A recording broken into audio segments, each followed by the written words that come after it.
Hello, Year 9. This is Ms. Gomez, the head of languages. Um, I wanted to talk to you today about Spanish GCSE. So, at Haggerston, we study a 3-year GCSE, which means you're going to be studying Spanish from year 9 all the way to year 11 until you sit your assessment. Spanish is compulsory for everyone, and I'm going to talk you through how the course works. First of all, we have the themes and the topics. The course is split into 3 main themes. The first theme is people and lifestyle, where we have 3 different topics: identity and relationship with others, healthy living and lifestyle, and education and work. On the second theme, we have popular culture, which is split into 3 different topics. The first one being free time activities, second one, customs, festivals, and celebrations, and the last one, celebrity culture. And then on the last theme, we have communication and the world around us, which is split into 3 different topics. The first one, travel and tourism, including places of interest. Second one, media and technology. And then the last one, the environment and where people live.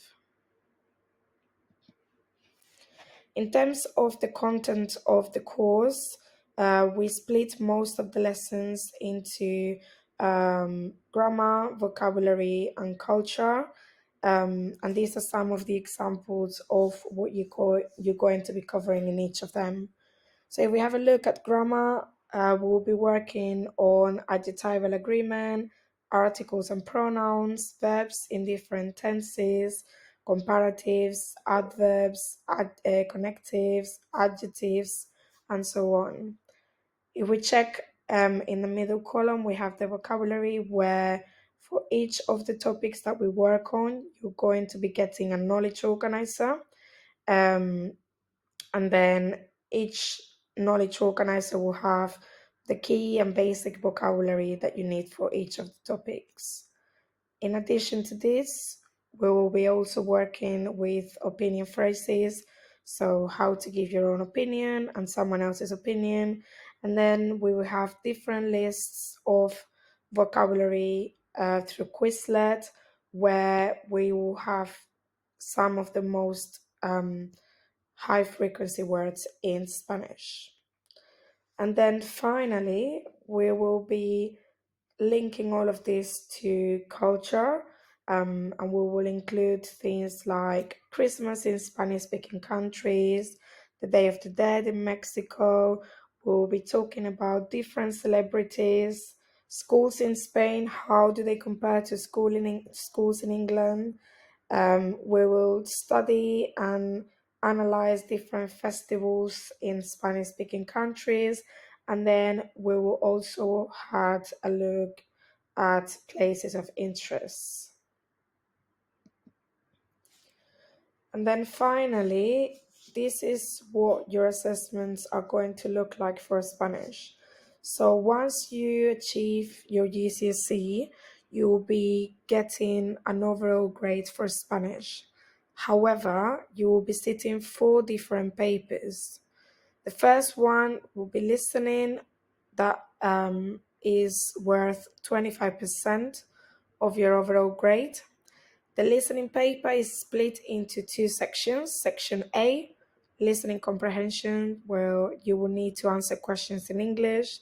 Section B is a dictation, where you will need to write the sentences in Spanish.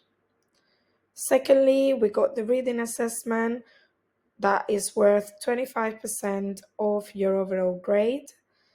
The reading paper is split into Section A, reading comprehension, where you will need to answer questions in English, and then Section B is a translation from Spanish into English. Next one is the speaking assessment, which is worth 25% of your overall grade. The speaking assessment is split into three different parts. The first part is the role play, where you're given a scenario and a context, and you need to role play, pretend that you are that person. Part two is a reading aloud task and unprepared conversation. All of these will be linked to the key topics and themes that you've been studying during the lessons. And then finally, part three of the speaking assessment is a photo card and discussion of one of the three themes. Finally, we have the writing assessment, which is worth 25% of your overall grade. For the writing assessment, we will be having a look first at foundation. The foundation paper is split between 5 different questions.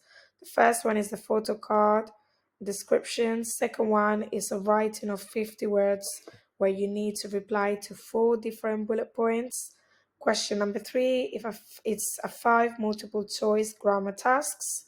Question number 4 is a translation of sentences from English into Spanish. And then the last one for foundation will be question number 5, which is writing 90 words, answering to 4 different bullet points. And then if we have a look at the higher paper for writing, you got question number 1, which is a translation of sentences from English into Spanish. Question number 2 is a 90 words writing where you need to reply to 4 different bullet points. And then question number 3 is 150 words writing where you need to answer to 2 bullet points.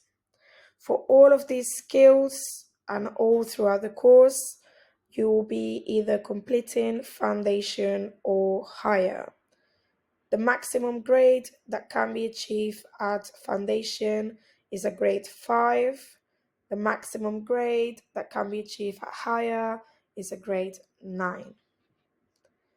And that's all for me. Thank you very much.